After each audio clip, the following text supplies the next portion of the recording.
So, are there any questions from what we did last time? Let me, let's begin just to remind you, because this is really the crucial point here. We said, let's try and examine a differential equation. And we took this because things were nice and easy. And we said, how does y behave near x equals 0? Okay. And what we are doing here is called local analysis, because we're examining the solution of a differential equation not for all x, but for x near 0. Okay? Now, in fact, let's see, you worked, Tibor, you worked over a practice, this this y prime equals e to the minus x times y, right? Right. Studied. Yeah. Right. So you, as for practice, a few days ago, you looked at, what was it? It was y prime prime equals e to the minus x times y, something like that? Okay, you looked at that equation, and you tried to solve it in two ways. You know that that x equals 0 is an ordinary point or a regular point of this equation, right? Because this function here has a Taylor series about x equals 0. It's a smooth function at x equals 0. And what you did was you found a solution y of x of the form a sub n x to the n. This is local analysis. This solution is valid near x equals 0. Furthermore, an equal sign is allowed there because that's a Taylor series. And a Taylor series converges, and this Taylor series is equal to that function. Okay, so nothing fancy going on here. Okay? But this was local analysis. Okay? Meaning that as you moved away from x equals 0, the Taylor series became less and less useful. And you compared the result with doing a perturbative calculation, right? And you found that the perturbative calculation was much more global, was useful in a much more global sense. So you found, one, a Taylor series, and two, a perturbation series, okay? You were able to express y of x as the sum from n equals 0 to infinity, epsilon to the n, yn, okay, where you inserted an epsilon into this differential equation, okay, where you solved this multiplied by epsilon, okay? And you found that this solution was valid over a much larger region, okay? So the Taylor series was valid. This is where the Taylor series was good, but the perturbation series was good over a large region, perturbation series. Okay, that's what you discovered. So here you were doing local analysis. Perturbation theory allows you to do global analysis. So this is a local analysis. This is a more global analysis in the sense that it's valid over a large region of x. Here we are doing local analysis again. Okay, but we're not doing local analysis near a regular point of the differential equation, but rather near a singular point of the differential equation. And we were led, there was no choice. We were just sucked into learning asymptotics. You could not avoid it. There isn't any other way of cracking into this equation. And this is what we found. We found that y of x near 0 is given not by something, you can't say what it's equal to. Doesn't work. But you can say it's asymptotic to something of the form e to the And now, what was it? 2 over the square root of x, something like that. And then there was an x to the 3/4, something like that.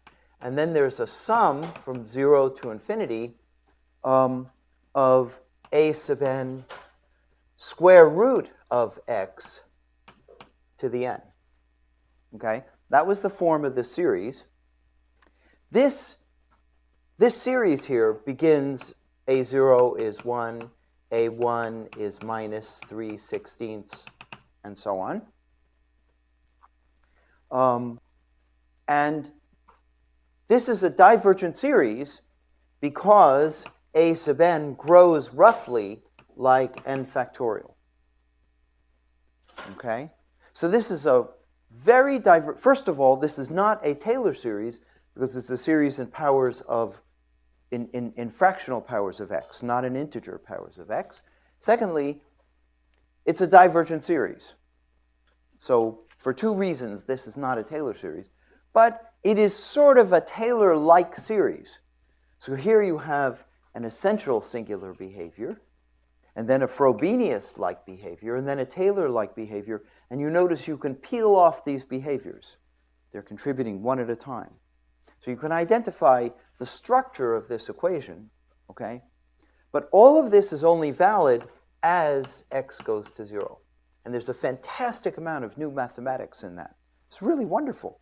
In fact, when I teach this stuff at my university, the way I look at this stuff is I say, you know, the first really amazing thing that you came across when you started to study mathematics, the first really amazing bunch of things was the things that you learned in your calculus course, first year undergraduate mathematics, because there's a bunch of new concepts that are fantastic. I mean, it's amazing. People, you know, it's a credit to the human brain, the concepts that you come across in calculus. Absolutely fantastic. You learn the notion of a limit, which is a fantastically subtle notion. And then once you have a limit, you define a derivative, which is a very, very subtle and interesting concept. And calculus is fantastic because a whole world opens up in front of you. It's a whole new way of thinking about mathematics. And then for the next few years, it's routine. You know, you go through differential equations and you go through multivariate calculus and all this stuff. But there's nothing really shockingly new. And then you come to this stuff. And once again, there are a whole bunch of new concepts. In particular, this symbol. This is an amazingly subtle symbol. Because this is not equal to that. Can't be, because this doesn't exist. But all the information you need about this function is in here. And using this stuff, you can calculate that function with arbitrary precision. That's amazing. That's absolutely amazing to me. Okay, so any questions about that? I mean, I think calculus is fantastic. In fact, what's the fundamental theorem of calculus? Anybody know? It is fantastic. The fundamental theorem, do you know what it says? What does the fundamental theorem of calculus say? Say it again? Yeah, it relates the integral and the what's so fundamental? What's so fantastic about that? You know, with a name like the fundamental theorem of calculus, that sounds really important, sort of. I mean, why is it such an important theorem? This is the first example of unification. I mean, you're studying, you know, advanced theoretical physics here, and you're studying the physicists, you know, have this urge to construct a unified theory, right? Unify all these different branches of physics, and the first example of unification in physics was the notion that that the theory of electricity and the theory of magnetism are really the same theory. You know, there were all these experiments on electricity and all these experiments on magnetism, And people thought they were two completely different phenomena. Then they realized, no, they're the same phenomena. The reason that the fundamental theorem of calculus is so fantastic is that there are two theories of calculus that have nothing to do with one another. The first is the theory of the derivative, right? And the derivative is defined as a limit. You know, you do something like y of x plus epsilon minus y of x divided by epsilon, and then you take a limit as epsilon goes to 0, and you construct a derivative, and you play with that, and you do things with that, and that's fine. And then later on, you're interested in calculus, and this tells you something about when a curve reaches a maximum and stuff like that, okay? And then later on, you define an integral, which has nothing to do with the derivative, okay? An integral is a way of calculating an area under a curve, and the way you do that is you draw some curve, and then you say, I introduce a lattice here, lattice of points, a net, okay? And you calculate the area of each of these rectangles, or these trapezoids, whatever you want to call them, and then you take the limit as you make these points come as close together as possible, and this distance here, epsilon, goes to 0, and you've got a way of calculating the area under a curve. So you've done two separate things in mathematics that have nothing to do with one another. These are two theories. This is the theory of differential calculus. That's the theory of integral calculus. So what? Okay. Then along comes the fundamental theorem, and they're the same theory. Wow, that's amazing. That's unification. Okay, it's a perfect example of unification. All right, anyway, all of those amazing concepts end, I think, after the first year of undergraduate mathematics.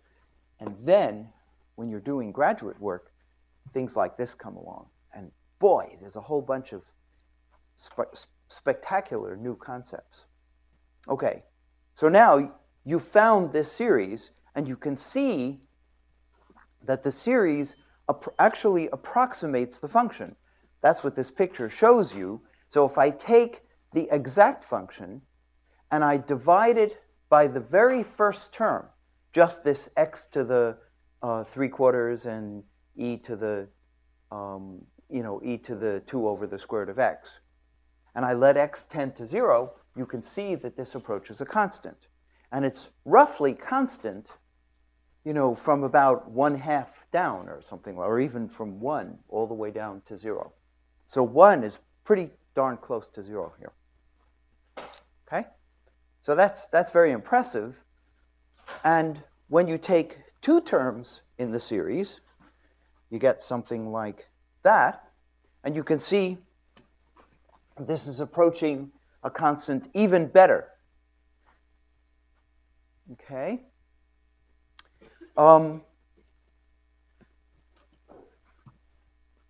So how do you extract information from this divergent series? Well, let me just raise this up a little bit. If you're calculating a function and you have an asymptotic series that represents this function, okay, so this series is asymptotic to f of x as x goes to 0. Again, what does this mean? It means, so there's sort of a reason why we use that sum sign. The reason is that a sequence of partial sums is each term in the sequence of partial sums becomes a better and better approximation to f as x goes to 0. Not as n goes to infinity, but rather as x goes to 0. Okay? So what this means is that for all n, it is true that f of x minus the sum from n equals 0 to n, a sub n x to the n, is asymptotic to a sub n plus 1, x to the n plus 1, as x goes to 0. Okay? So let's ask, suppose you know that this is true, how do you use that? You use that to construct the optimal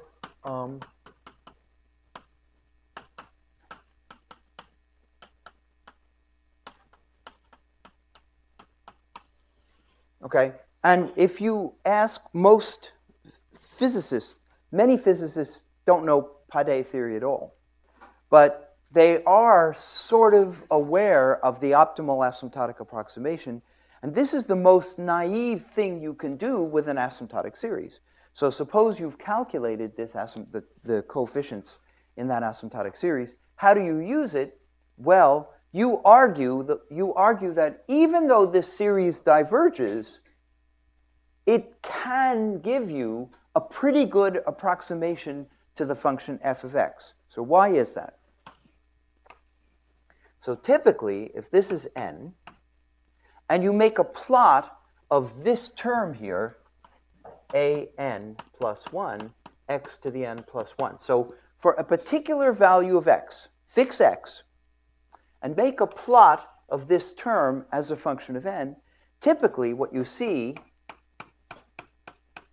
is that the terms in the series get smaller for a while, okay?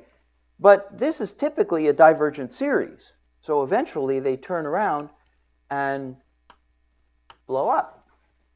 That's, you know, this is the normal way an asymptotic series behaves.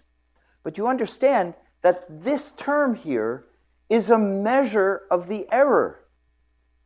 It's not exactly equal to the error, but it's asymptotic to the error. Okay, so if you ask, how close does the nth partial sum come to the function you're trying to calculate, it comes approximately that close. It becomes exactly that close as x goes to 0, but when x is small, it comes approximately that close. So this is a measure, of the error in the asymptotic approximation. This is a measure of the error. Okay? So therefore, if you're trying to calculate this function f of x for a particular value of x, okay, I haven't said which value of x, but some value of x, 0.1 or something like that, then what you do is you make a plot of these terms here and you say, that guy is the smallest guy. Therefore, we expect that if you take this partial sum will have the smallest error.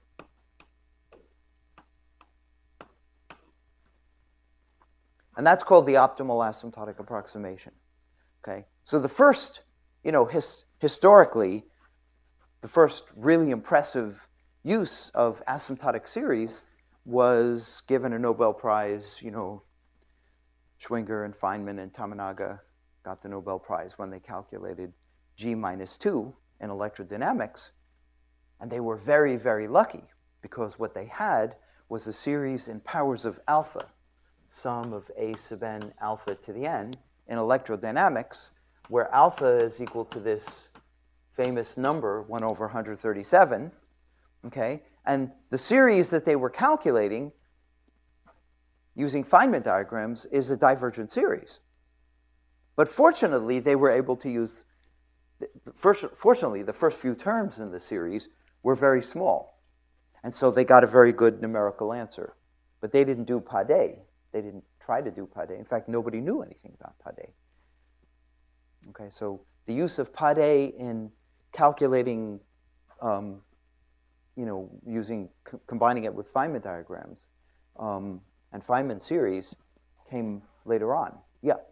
So if I compute anything in renormalized QED, would it always be the same that it would have this form? In fact, yes, it's a divergent series. No, so, what I'm saying is that, you said Feynman, Tamanaga, and Schwinger were lucky. But what if they didn't compute G minus 2, but something else in QED? Oh, it's still, alpha is still in QED, it's still 1 over 137. Right. Okay, so typically that's, so you get, maybe, nobody really knows how rapidly the series is going to grow. It's very likely growing like, it may be growing like n over 2 factorial, but nobody knows. In four-dimensional QED, nobody knows for sure what the large order behavior of the coefficients is. That's an open problem. Okay, in phi to the 4 theory, less than 4 dimensions, it's known. Okay, but in QED, it's not. Kind of interesting. Be a beautiful problem, by the way. Very interested in a problem like that. Be a really interesting problem to work on.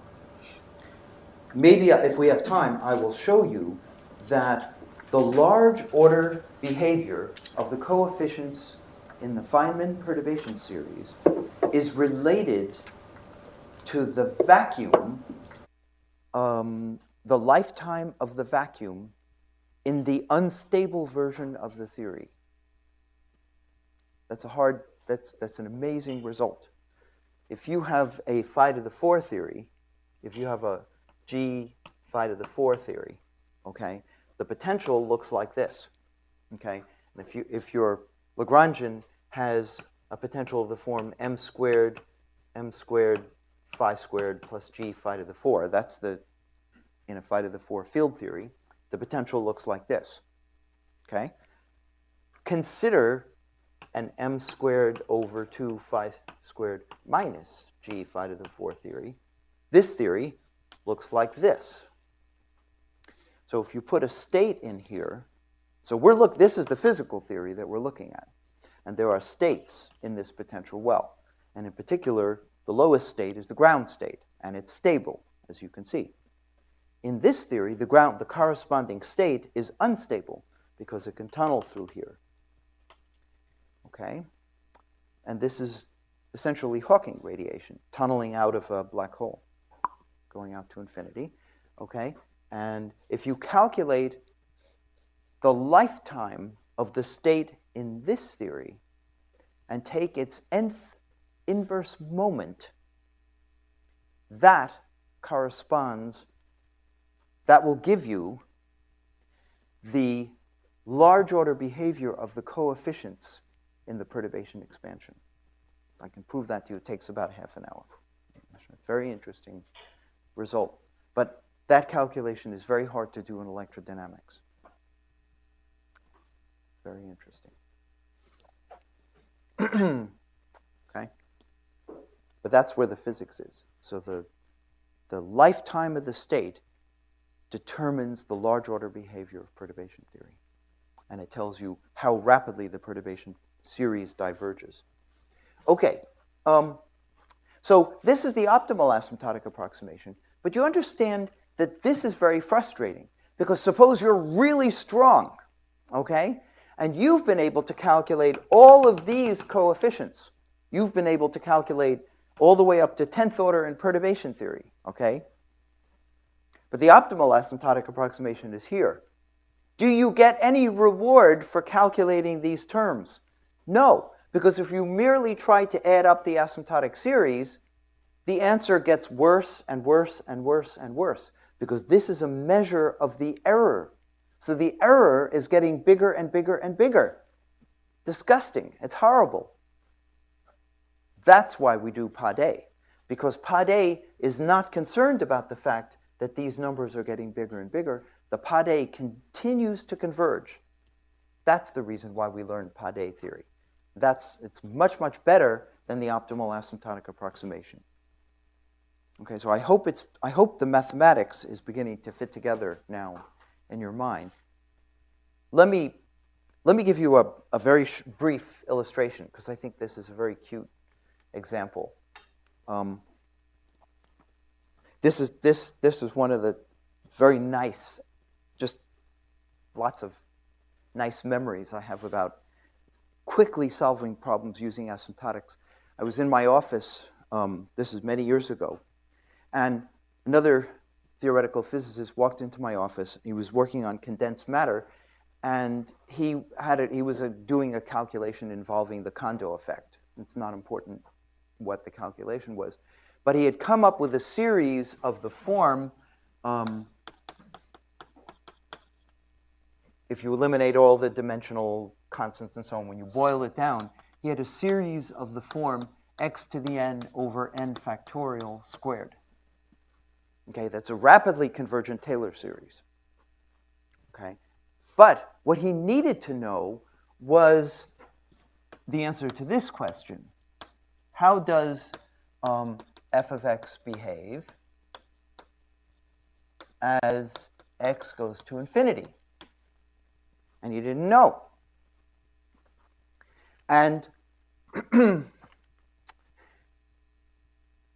he was trying to sum up the Taylor series for large values of x, which of course is not going to do very much. So he said, is there a quick way to understand how f of x behaves for very large values of x? The answer is, once you know asymptotics, you can crack problems like this in a second. It's fantastic. So let me just show you a quick solution to the problem. So how does f of x behave? Let's find the differential equation that f of x satisfies. Okay? So f prime of x is the sum from n equals 1 to infinity, not 0, because the derivative of this first term in this series is 1. X to the n minus 1 over n factorial n minus 1 factorial. You agree? Okay, take a derivative. One of the n factorials turns into an n minus 1 factorial. Okay, now let's multiply back by x. Okay, x f prime is the sum from n equals 1 to infinity x to the n over n factorial n minus 1 factorial. And now let's take another derivative. X f prime prime would be the sum from 1 to infinity x to the n minus 1 over n minus 1 factorial times n minus 1 factorial. And if we shift the index, right, if we raise n, replace n by, if we just send n goes into n plus 1, we have to compensate by lowering the limit to 0. That gives us the sum from n equals 0 to infinity x to the n over n factorial n factorial. Ah, that's just f of x. Okay? So f of x satisfies the differential equation f prime prime, take the derivative here, times x, plus f prime is equal to f. So what we need to know is, what is the behavior of the solution to this equation as x goes to infinity? But x equals infinity is an irregular singular point. So therefore, we would like to try a solution of the form, we would like to do what Mr. Green told us to do. We'll make a substitution, f of x is equal to e to the s. Okay? And we'll plug it into this equation. So over here is an x times s prime prime plus s prime squared. Okay? And then there's an f prime, which is s prime, and then there's an f. So that's the equation. Now, this is an equality, and it's a horrible equation, and we can't solve this equation. However, we know that we expect that s double prime will be negligible compared with s prime squared as x goes to infinity. That's what we expect. Okay? So therefore, I could take this horrible equation, which is a second-order equation, and replace it by an asymptotic relation and neglect that term. Okay? So now it reads x times s prime squared plus s prime is asymptotic to 1 as x goes to infinity. Okay, Now this is a quadratic, this is an easy equation. Yeah?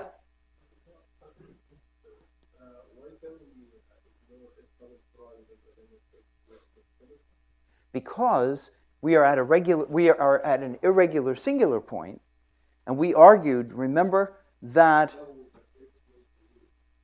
oh no, it doesn't matter what x is going to. This is if you have an irregular singular point at x equals anything at all, we expect that this will be small compared with that. Okay, if x is going, in this case, a happens to be infinity, it doesn't matter which point it is, okay, we expect that at infinity, we're going to have a behavior something like, we expect f to behave something like e to some constant times x to some power p. And infinity, this is an infinity, p is going to be positive. So it's going to be blowing up. Okay, that's what we expect. Okay, and that's the kind of singular behavior we expect. If you now calculate s prime prime, and you compare it with s prime squared, s prime prime will be negligible compared with s prime squared. Okay? So we have an equation like this. Now, this is a really hard equation to solve because it's a quadratic equation, right? Squared plus is 1. So we have to remember the quadratic formula. Can you remember the quadratic formula? Nah. That's kid stuff. I don't remember the quadratic formula. The point is we're trying to solve this asymptotic relation, and who needs the quadratic formula? All we need to do is the method of dominant balance. Okay? So we have to ask, which is the important term here? Okay? So for example, is this the important term? Suppose we throw this term away. What if we throw this term away? Okay, maybe this term is unimportant compared with this and this. If you throw this term away, if you say x s prime squared is negligible, if you throw that term away, then there's a balance between s prime and 1. So that says s prime is of order 1. But if s prime is of order 1, and it's multiplied by x, then as x goes to infinity, this is blowing up, and this is only of order 1. Wrong. That can't be right. So this cannot be the small term. This must be a big term. Okay? Now, what if this term and this term balance? What if we throw away 1? Okay? Maybe 1 is the small term, and we want to keep this and this term. Then we conclude that x s prime squared, it would be asymptotic to minus s prime. Divide by s prime, so you conclude that x s prime is asymptotic to minus 1. So s prime is asymptotic to 1 over x. Well, wait a minute.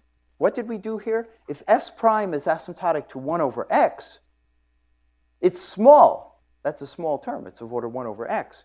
But we threw away 1 compared with 1 over x. Nope, that's no good. So there's only one other possibility. We have to throw away the s prime term. Okay? So this is the first possibility, no good. This is the second possibility, no good. Third possibility, we throw away s prime. Suppose we throw away s prime, and we keep these terms. X s prime squared is asymptotic to 1. Then we would conclude that s prime squared would be asymptotic to 1 over x. Right? So s prime would be asymptotic to plus or minus 1 over the square root of x. Is that consistent? You think that's consistent? Well, if we're concluding that S prime is of order 1 over the square root of x, and we're throwing away S prime, this guy is of order 1 over the square root of x, compared with 1. Can you throw away that term? Yes. That's consistent. Good. Look at that. We got the answer, and we never used the quadratic formula.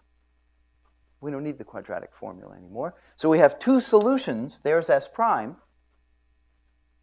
And we conclude that S is the integral of this, right, which would be plus or minus 2 square root of x plus a constant.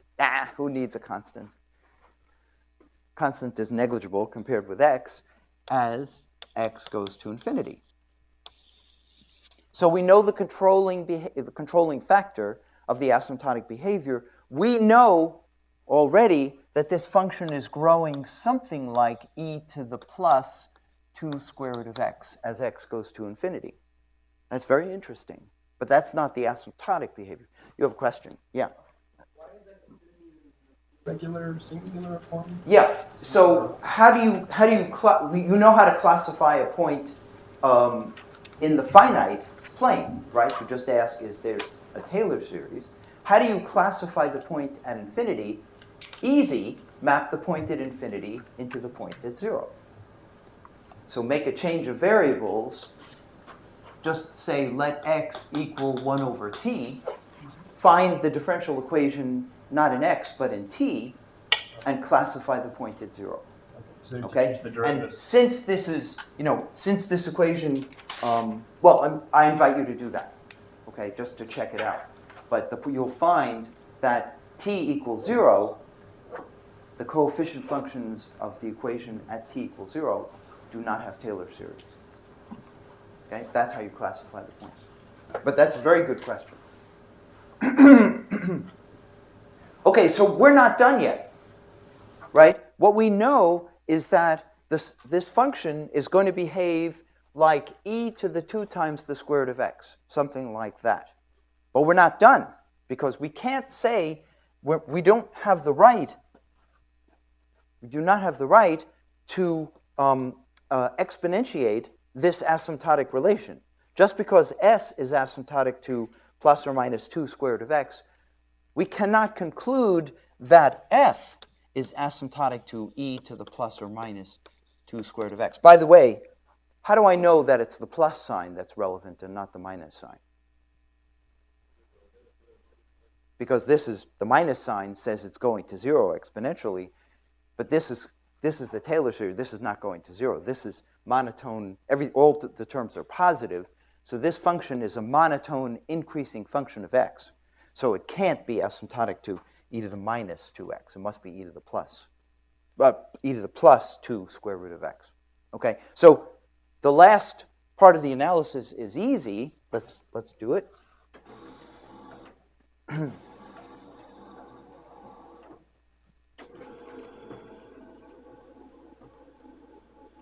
So what do we do next? We say, suppose we are looking for this function s. We know that s is going to be equal to 2 square root of x plus a correction term plus c of x. Notice this is inequality. So we're jumping back and forth between equal signs and asymptotic signs very, very carefully. Okay? So we say, let s equal this, but we know that s is asymptotic to that. Therefore, c is negligible compared with square root of x. We expect c of x to be negligible compared with square root of x as x goes to infinity. And furthermore, c prime should be negligible compared with 1 over the square root of x as x goes to infinity. And c double prime should be negligible compared with 1 over x to the 3/2 as x goes to infinity. Okay? Great. So if s is this, s prime is equal to 1 over the square root of x plus c prime. S double prime is equal to minus 1 over x to the 3/2 with a factor of 2 here. plus c double prime. All of these are equalities, okay? And the equation, the equation that we're trying to solve is this equation right here. So let's substitute this stuff into this equation. Got it? You see the calculation? So the first term is x times, now, there's an s double prime, which we said is minus 1 over 2 x to the 3 halves plus c double prime. Then there's an s prime squared, so we have to square that guy, plus 1 over x, and the square of that is c prime squared, and the cross term is plus 2 over the square root of x c prime. So that's this piece. Then there's an s prime, and s prime is 1 over the square root of x plus c prime, and that is all equal to 1. So we have a disgusting, messy equation. But one good thing happens, you can see. You notice that x times 1 over x is 1, and that guy cancels that 1. And that's the check that the first term in our asymptotic expansion is correct. Okay? So we're always going to see one cancellation. Good, so there are not that many terms left in the equation, but it's still pretty messy. Okay? So let's write down all the terms. We have minus 1 over 2 x to the 3 halves plus c double prime plus c prime squared plus 2 over the square root of x c prime. Okay, those are all the terms in this square bracket. And now I'm going to divide the rest of the equation by x. Okay, so there's a 1 over x to the 3 halves and a c prime over x, and all that is equal to 0. Okay? Okay, great. Horrible equation. However, we are assuming that c double prime is negligible compared with this. And I see in this equation is c double prime. There it is. And I also see a 1 over x to the 3 halves. So we'll just throw this away.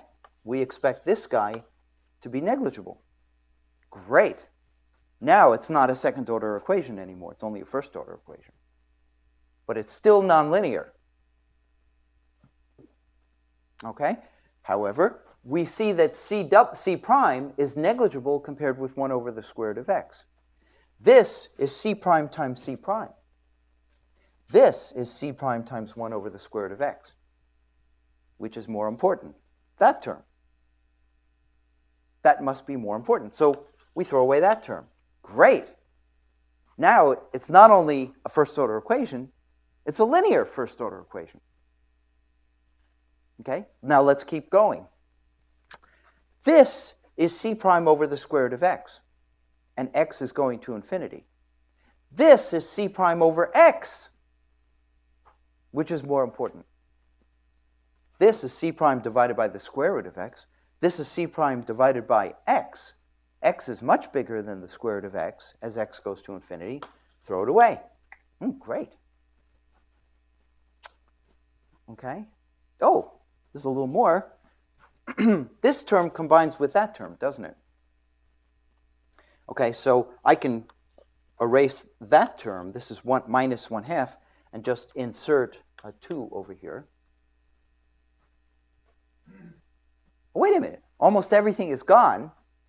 This is really great. All that I'm left with is an equation that says 2 over the square root of x times c prime is asymptotic to minus 1 over 2x to the 3 halves.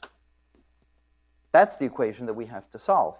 So c prime is asymptotic to minus 1 over 4 x. That's all. So c is asymptotic to minus 1/4 log of x. Great.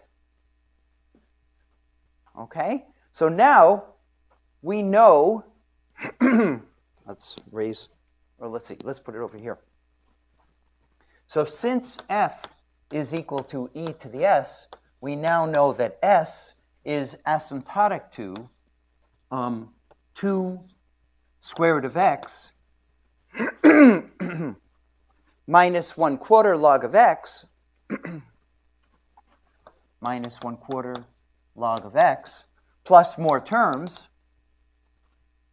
But these terms, I'm not going to go through the calculation, are small compared with 1, and therefore it is now valid, I haven't shown you that, but it's true, it is now valid to exponentiate this and to conclude that e to the s is asymptotic to e to the 2 square root of x, and the exponential of this is x to the minus 1/4 times some constant times a series in powers of 1 over x at infinity.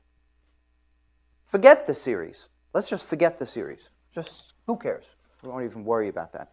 These would give us really accurate approximations to this function f. But let's ask the following question. Suppose we just forget this series. Suppose we just study this simple asymptotic approximation. How accurate is it? Okay, the question is, we are claiming that f of x is asymptotic to e to the 2 square root of x, x to the minus 1/4, times some constant as x goes to infinity. How accurate do you think that is? Look how simple that approximation is. Just an exponential and a power. How accurate do you think it is? Okay? So let's make a plot. Let's compare the original Taylor series representation of the function with this trivial, I mean, look how long it took us to calculate this. This is trivial. Just bang, just like that. Let's compare that with this. And let's see whether or not this is an accurate approximation. Now, there's only one thing that I'm leaving out here. I have not told you how to calculate this constant. And this constant, very interesting, involves the square root of pi. Okay? But by looking at this differential equation, this differential equation here is a linear equation, so it cannot determine that constant. So we know that there is some constant here, but we don't know what that constant is. The series knows that constant, but the differential equation doesn't. Okay? Do you understand how... Okay, let's say, how would we determine this constant? Well, we know from this series representation that f of 0 is equal to 1. Can we incorporate this fact into here? No, not directly. Why? Because this is local analysis as x goes to infinity. And infinity is too far away from 0 to use this piece of information directly. Yeah. Sorry, how is it? I mean, it's not clear to me. F of 0 is 1. Just plug in 0. But then we have 0 to the power of 0, and it's undefined. No, from here. Just plug in x equals 0. This is the definition, if you like, of the function f of x. Okay? If I plug in x equals 0 here, then I just get f of 0 equals 1. Everything vanishes First except the series is 1. And then you said x equals 0. Yeah, but that's not plugging in 0 and... No, so you pull out the first term in the series and then have all the other ones. this is a convergent series. Yeah, that's true. This is wildly convergent. This is not just an n He's factorial. unhappy about the fact that you can have 0 to the power 0. I mean, the first term would be 0 to the power of 0. So But X to the n? Yeah. But you have a 0 to the 0 is 1. Do you agree to that? I'm not sure. The limit as x goes to 0 of x to the x is 0. This is 1. Right? 0 to the 0 is 1. But Yeah? it could be some, I mean...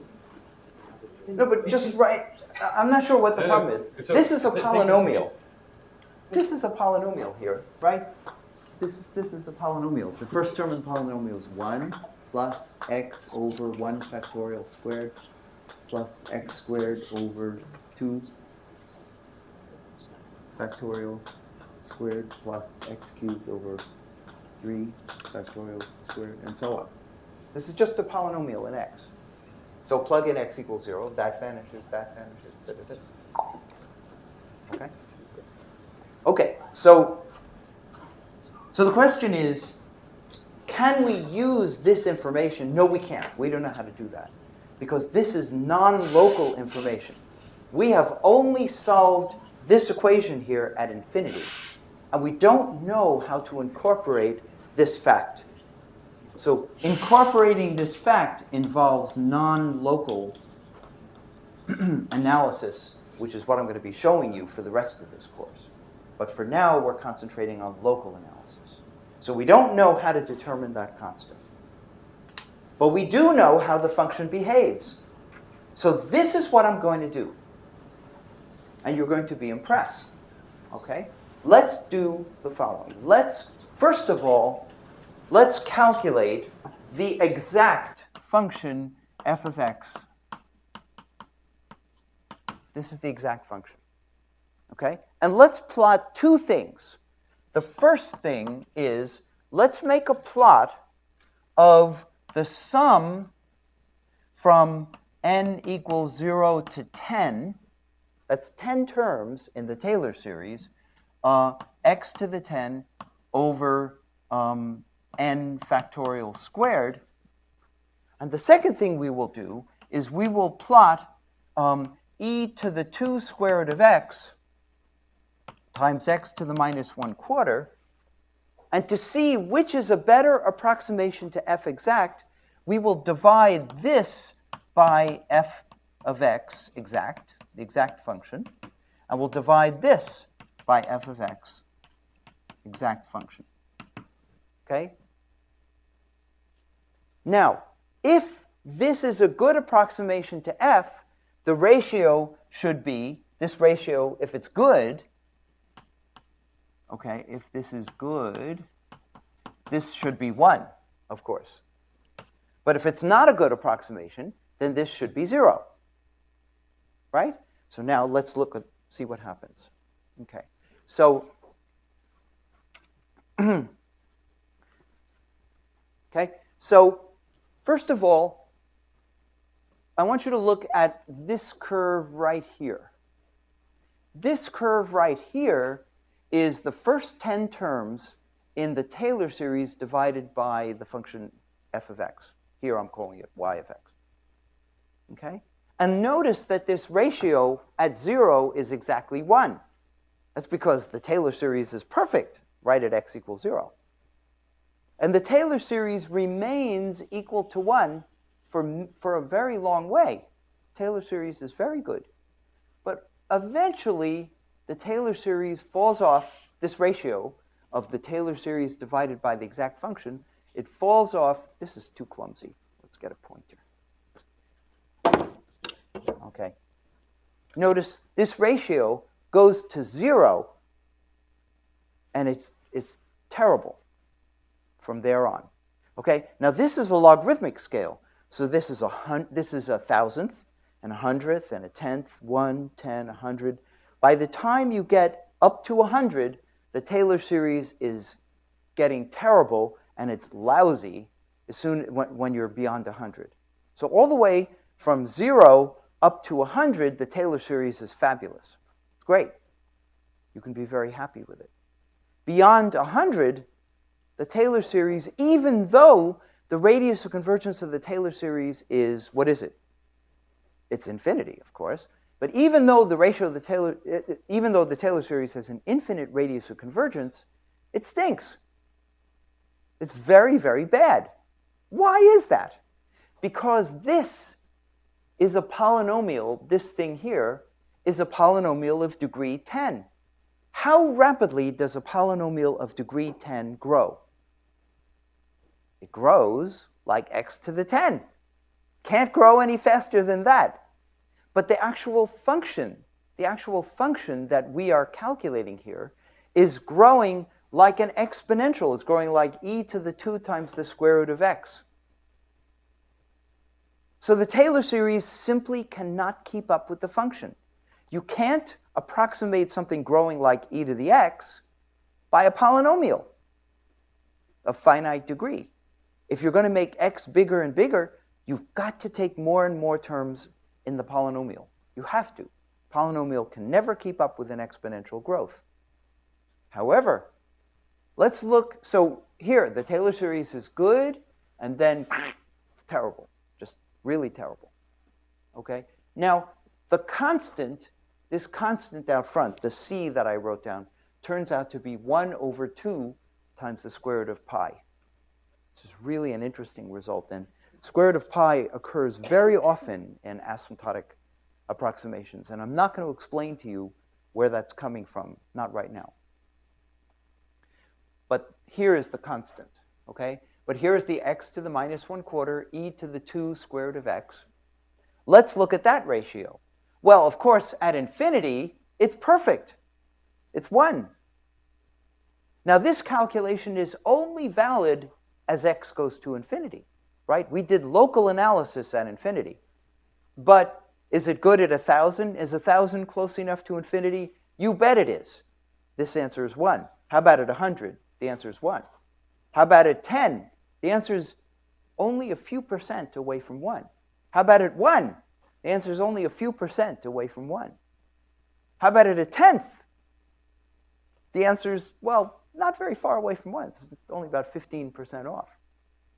And this is only, you understand, this is only one term in the asymptotic series, the very first term.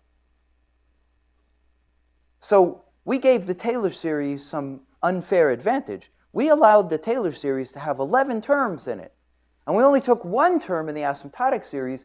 And I want you to notice that the asymptotic approximation is pretty darn good all the way down to about 100th.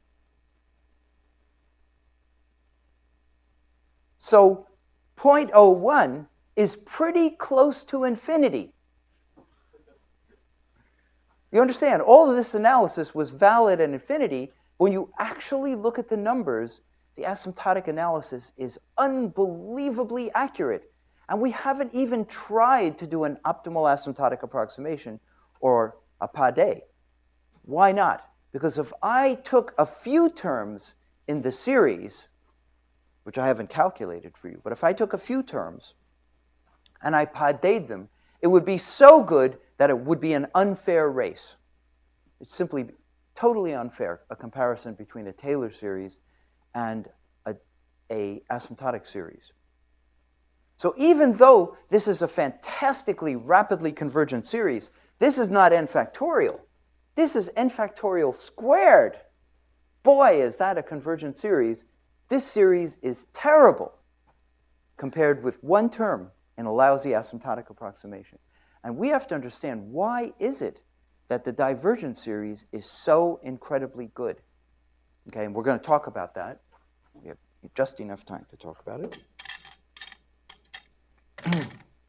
Okay, so any questions so far? I want to show you one more example of how good asymptotics is. This here. I'm going to show you, we're going to be talking about WKB in detail, and there's one function that we need to discuss, and it is defined by this very, very famous differential equation. Anybody know the name of that differential equation? It's a really, really important differential equation. Yeah. Very good. Excellent. Excellent. Okay. So this is Airy's equation. Nice name, isn't it? How'd you like to be called Mr. Airy? It's better than being called Mr. Snodgrass or something like that. Bahaskus Guggenfatzel or something like that. Okay, so this is his equation. And believe it or not, the solution, there are two, of course, this is a second order equation. And there are two solutions to this equation, two linearly independent solutions. One solution is called an Airy function. Okay? And it's written ai of x. Okay? And the other solution, I wish they had called it hi of x, which is a hairy function. Okay? But they didn't. They called it bi of x, because b comes after a. So it's traditional to call it bi. So that's a Berry function. Okay? Airy and Berry. Okay? And these are the two linearly independent solutions to this equation. Okay? And this solution here, these two solutions are distinct, quite distinct. If we wanted to know how these solutions behave as x goes to infinity, okay, how do these solutions behave? We can now write down the answer now in a second. Okay, now there's one, I hate memorizing formulas, but there's one formula that's really, really important, and that's the WKB formula. So do you remember that if you have a differential equation of the form of Schrodinger type, y prime prime equals q of x times y, as at an irregular singular point, in this case as x goes to infinity, q of x goes to infinity, so we have an irregular singular point at infinity. You know that y of x is asymptotic to q to the minus 1/4 times e to the integral of the square root of q. Okay? And there's a plus or minus sign. Okay, and there's some constant here, and we derived this last time. Okay? So how do solutions to this equation behave? All we need to do is to plug into this formula. It takes 1 second, and what we know is that the solutions to that equation, y of x, behave like e to the plus or minus. Now, what is this? The q in this case is just x. So the square root of q is the square root of x.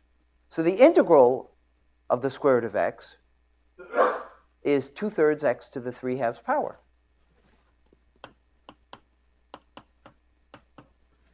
And q to the minus 1/4 would be x to the 1/4. And there's some constant. And this is how the solutions to the area equation behave as x goes to infinity. Bang! Are we fast? Isn't that impressive? Okay? I mean, if you really want to be impressive, call up your mom, okay, and say to her,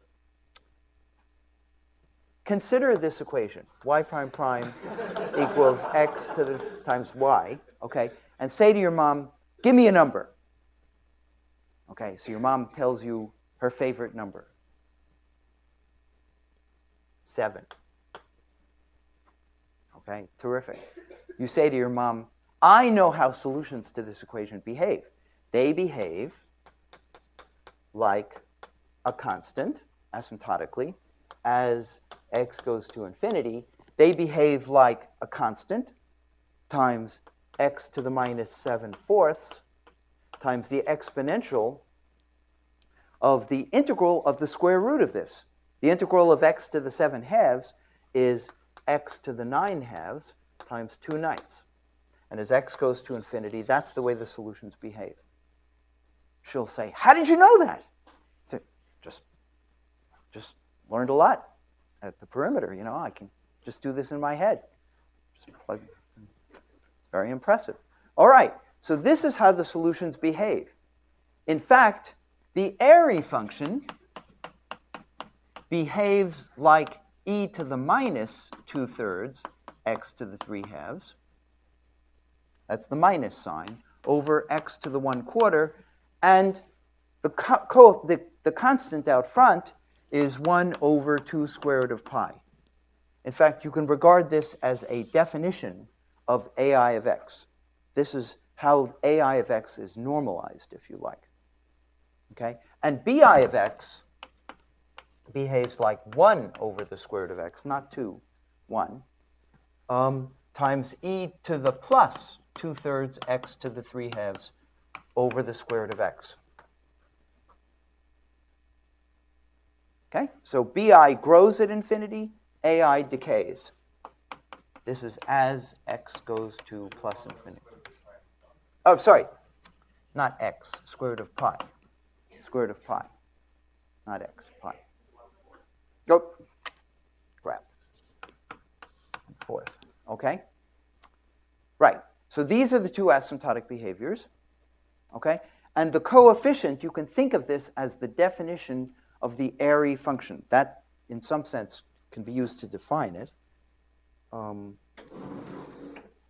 Okay, so question is, you think this is an accurate approximation? Let's take a look. So here, where did I put here? There it is. Okay. So if you put that differential equation on a computer and you integrate it and you plot the Airy function, here is ai of x right there. Okay? And ai of x has some value at x equals 0, some numerical value. Okay, it's some transcendental number, and it comes down like this, and it goes to 0. And the Airy function is a higher transcendental function. There's no simple formula for it in terms of exponentials and sines and cosines and whatever. There's no simple formula for it. You just have to give it a name, ai of x. Okay? But here is our simple asymptotic approximation. It's simple and elegant, and you can do things with it. You can't differentiate ai of x. The derivative is ai prime of x. Can't do anything. But if you really want to differentiate it and find its slope, for example, you can differentiate this. That's a simple elementary function of x. You can do it. Okay? And this is this asymptotic approximation, and look how accurate it is. And you can't see the difference between those two lines when x is 2. Now remember, this was asymptotic analysis as x goes to infinity. That's local analysis at x equals infinity. But already 2 is so close to infinity that you can't see the difference between the two curves. And we haven't included the additional terms in the asymptotic series. Remember, if you wanted to calculate the Airy function with arbitrary precision, this asymptotic approximation is followed by a series, a sub n, in inverse powers of x. Not actually powers of x, but x to the 3/2, it turns out. But that doesn't matter. We haven't attempted to pade this series to get a really accurate approximation. We're not even bothering to include that series. We're just terminating the series at the first term whose value is 1. So just forget that series. Just forget it. Look already how accurate the approximation is. So why is it that an asymptotic approximation is so incredibly accurate? There's a reason. And it's really interesting, and I'm going to give you a hint at the reason. And it has to do, it's a fancy word. It's called the Stokes phenomenon. That's a very fancy word. And I'm going to try to explain to you why it is that asymptotic series are so good. Okay? And we're going to then make use of that fact in what we do from here on. Okay, so let's fix that up. So why is it that asymptotic series are so good? Okay? Until now, we have been sloppy. Okay? We have said that we are doing asymptotics as x goes to infinity, but we haven't said in what direction. Okay? Remember, x in principle is a complex number, and when you say x is going to infinity, you mean going to infinity in the complex plane. Okay? So you mean x is getting very far away from the origin, say out here somewhere.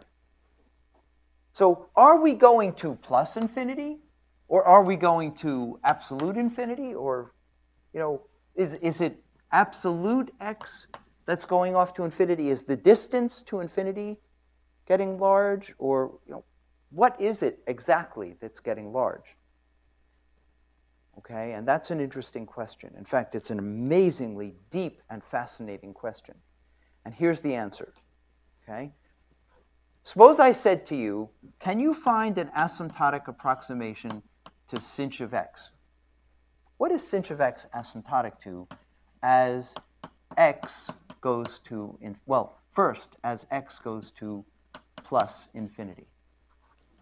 Just to plus infinity along the real axis to more and more positive values. Can you find an asymptotic approximation to sinh of x?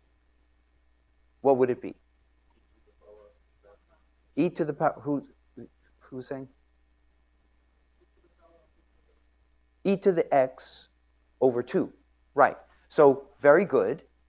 Why is that? Because remember the definition of sinh of x. This is defined as 1/2 times e to the x minus e to the minus x. Okay? That's the formula for sinh of x. So as x goes to plus infinity, this guy becomes just negligible. You can just throw it away compared with that guy, right? So sinh of x is asymptotic to 1/2 e to the x. Okay? On the other hand, as x goes to minus infinity, how does sinh of x behave?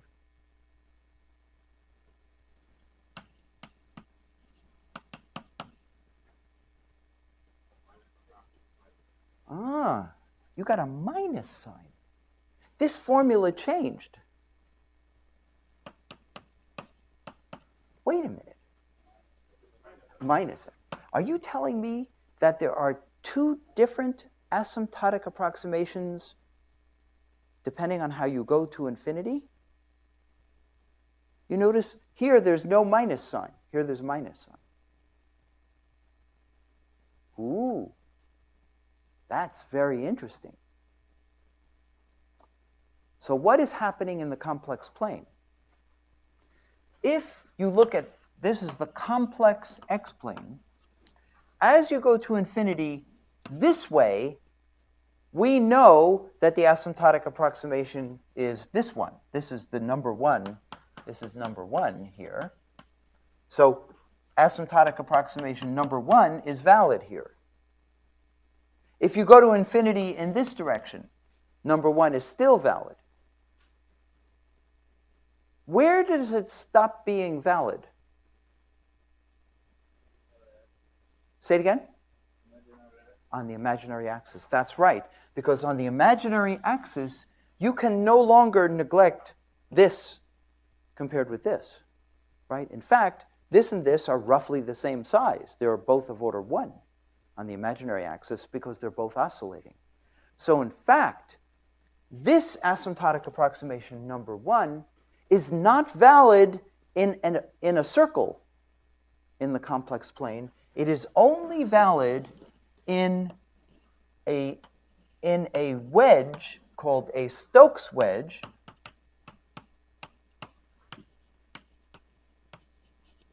and the opening angle of the Stokes wedge is pi.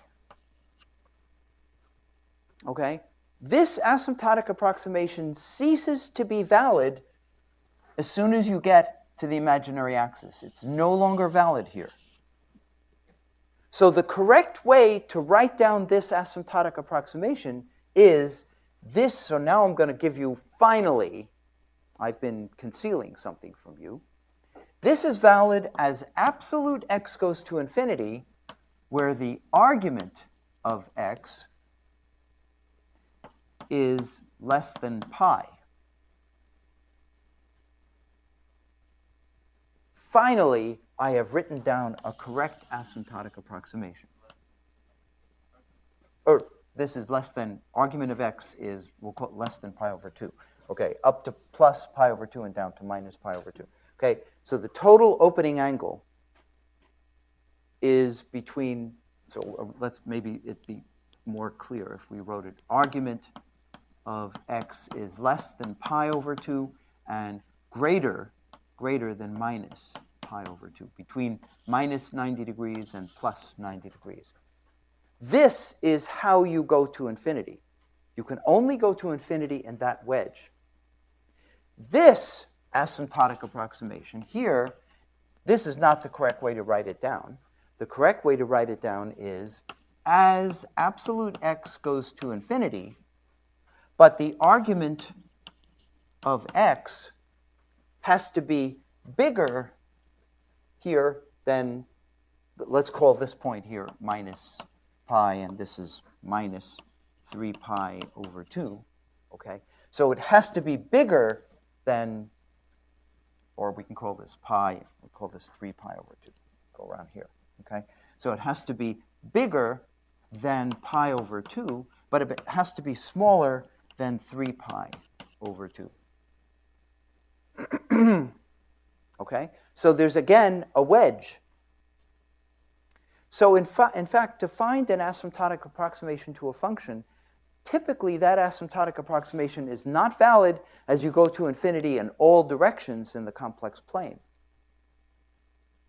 Okay? You generally need several different, here we need at least 2 different asymptotic approximations to approximate sinh of x for all arguments in all directions in the complex plane. So here is the conclusion of this lecture. Why is it that asymptotic approximations are so incredibly good like this? Because you don't ask that much of an asymptotic approximation. That's why. So what am I talking about? Okay? What am I talking about? Well, you see, a Taylor series, if it converges, converges in an entire circle. Taylor series are terrible because they have to approximate the function in all directions. So this Taylor series here, for example, this Taylor series has to converge for all x everywhere in a circle in the complex plane. And in this case, the circle has an infinite radius of convergence. But Taylor series, they either diverge, in which case they're divergent series, so they're not Taylor series, or else they converge, but when they converge in all directions. An asymptotic approximation doesn't converge in all directions, and in fact, the asymptotic approximation that we derived, namely this one, is only valid in the cut plane. This asymptotic approximation is valid all the way up to here and all the way up to here, but it's not valid on the negative axis.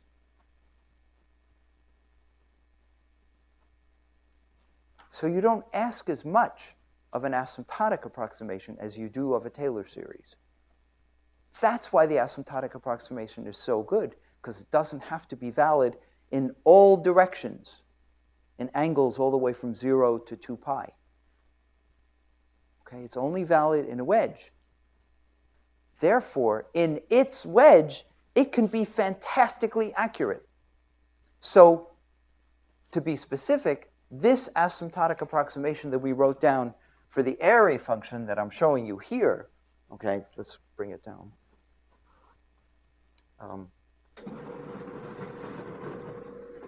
Okay, this asymptotic approximation for the area function is only valid in a wedge that looks like this.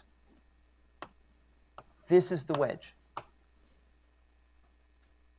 Okay, so it goes out to 120 degrees in this direction and or minus 120 degrees in that direction, but it doesn't cover the entire complex plane.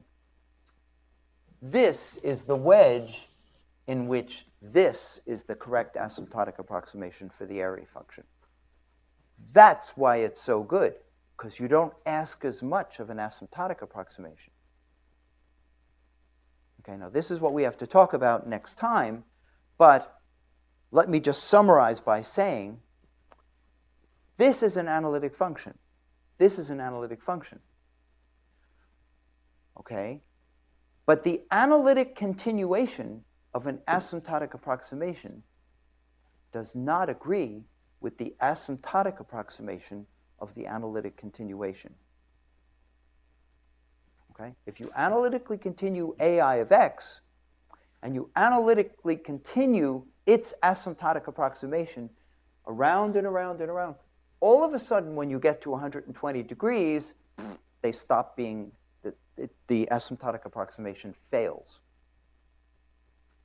Okay?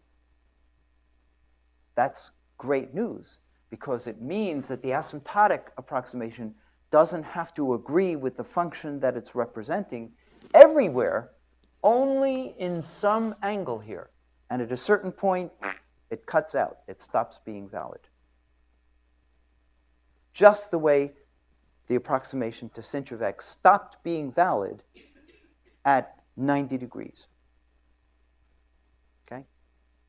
And that's called the Stokes phenomenon, and that's the reason, that's the very deep reason why the magic of asymptotics works.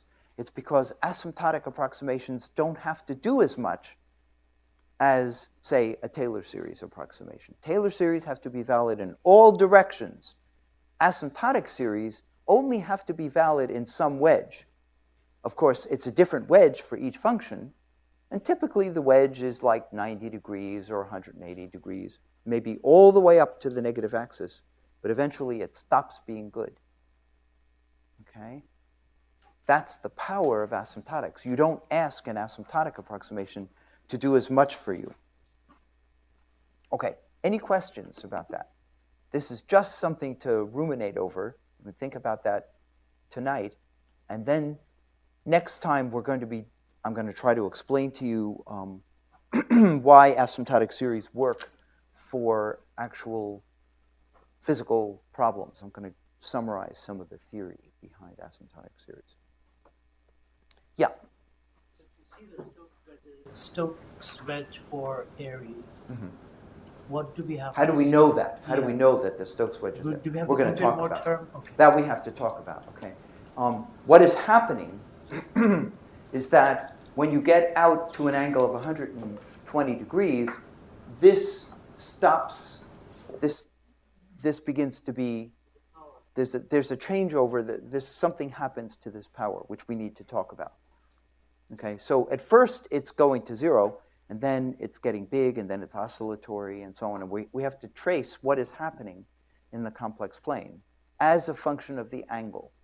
And you'll see that suddenly AI of x is no longer the small function, and BI of x is the big function. And when this Stokes phenomenon occurs, it abruptly occurs at some angle. This is a really great approximation to AI of x all the way up to some angle. Okay, and then cuts out. We have to talk about that. Okay? And we're going to talk about that. Yeah. Reminiscent of coordinate patches in general red. I'm sorry, it's kind of reminiscent of some coordinate patches in general red. patches. Yeah. And you can think of this as a kind of patch. Okay? And what we're doing is we're patching in theta in the angle. Okay, so we're looking at different angles. So we're going to talk about AI, and we're going to talk about when it's good and when it's bad and when the approximation is an accurate approximation. So, okay? Yes, your question. Sorry, I didn't understand why it's valid in a wedge related to it is so good approximation. Oh, because you see, if a Taylor series diverges, superficially, we say it's useless. Okay? If the Taylor series converges, it's useful. But when a Taylor series, again, when a Taylor series converges, it always converges in a circle. Always. It diverges outside of the circle. It converges inside of the circle. Super. This is great. Okay? But a function can behave very differently in a circle. Very, very, very differently. For example, it might be blowing up over here, and it might be oscillating over here. If you look, for example, at a gamma function, gamma of x, how does gamma of x behave? Gamma of x, if you plot gamma of x, here's gamma of x, the factorial function. Gamma of x looks like this. And over here, it's behaving roughly like x to the x, e to the minus x. So it's growing very, very rapidly. But how does it behave over here? Okay, it behaves like this. It grows up, and then it comes up like this, and it goes down, it goes like this, and it goes like this. Very, very different behavior. Now, 1 over gamma of x is an entire function. Why? Because gamma of x is never 0. So 1 over gamma of x is a nice, smooth, analytic function everywhere. It has no singularities. So it has a Taylor series of the form sum from 1 to infinity, x to the n, a sub n. But what does this Taylor series have to do? It has to represent a function. So if I now plot 1 over gamma of x, I have a function which is rapidly going to 0 here on this side, because gamma is blowing up, so 1 over gamma is rapidly going to 0. And on this side, this function is oscillatory. Okay, it's positive, it's negative over here, right? 1 over a negative function, a negative number is negative. Then it goes positive, then it goes negative, positive, negative. So it's oscillatory here. And this poor old Taylor series, think about what you're asking this Taylor series to do. It has to represent this function for all x. So it has to go to 0 very, very, very rapidly, like 1 over x to the x. Think about how fast that's going to 0. Just dying off to 0 really fast. On the other hand, it's oscillatory here. Yuck. Think of how much work this Taylor series has to do to represent that function. So if you were to use this Taylor series to calculate 1 over gamma of 1, what's gamma of 1? 1. Okay? So if you plug in x equals 1, we know this converges to 1. We know that 1 is equal, I emphasize equal because it's a Taylor series, it's equal to the sum of an. So as n goes to infinity, this will converge to 1. It has to. But I dare you to put it on your computer. As for practice, go on to Mathematica, work out this Taylor series, plug in x equals 1, and see if this is 1. If you look at the partial sums of the series, it's ridiculous. If you make a table of the nth term in the series, sum from 1 to n of an, okay? 1, 2, 3, you make a plot of these partial sums, it will look absolutely ridiculous. It'll go, 0.7, minus 5, 14. If you look at those numbers, they're converging to 1 all right, but they're taking forever to get there. Okay, that's because this poor old Taylor series is working so hard to converge to gamma of x everywhere in the complex plane. But the asymptotic series doesn't have to worry about all this junk, because the Stirling approximation, this asymptotic approximation here, is only valid in the cut plane, but not on the negative axis. Okay? So this is valid all the way up to pi, and all the way down to minus pi, but it doesn't include pi. And because we don't make this asymptotic approximation, it doesn't have to work over there, it is very nice to you, and it converges wonderfully fast. Okay? And just for fun, try calculating gamma of 2. Okay, gamma of 2, gamma of 2 is also, what is it? 1, right? So 1 over gamma of 2, try calculating 1 over gamma of 2. So plug in, 2 to the n. 2 to the n. And this should also be equal to 1. Try doing that. You will get the most ridiculous partial sums. It's guaranteed that this will approach 1. Has to, because gamma of 2 is 1. But if you look at the numbers, they're ridiculous. They will go, some of those numbers will be minus 0.1, plus 5. It goes all over the place. Do it, okay? In fact, that's a good exercise to try. Just get out Mathematica, get onto your computer, plot, just work out these terms here. Mathematica will know all of the terms in this Taylor series. And calculate the partial sums. It's ridiculous. And that's because Taylor series have a terrible, terrible time trying to represent the function everywhere in the complex plane. It's too hard for Taylor series. Poor old Taylor series. Okay. So this is, in fact, it's a little bit like the rabbit and the, do you know the story of the tortoise and the hare?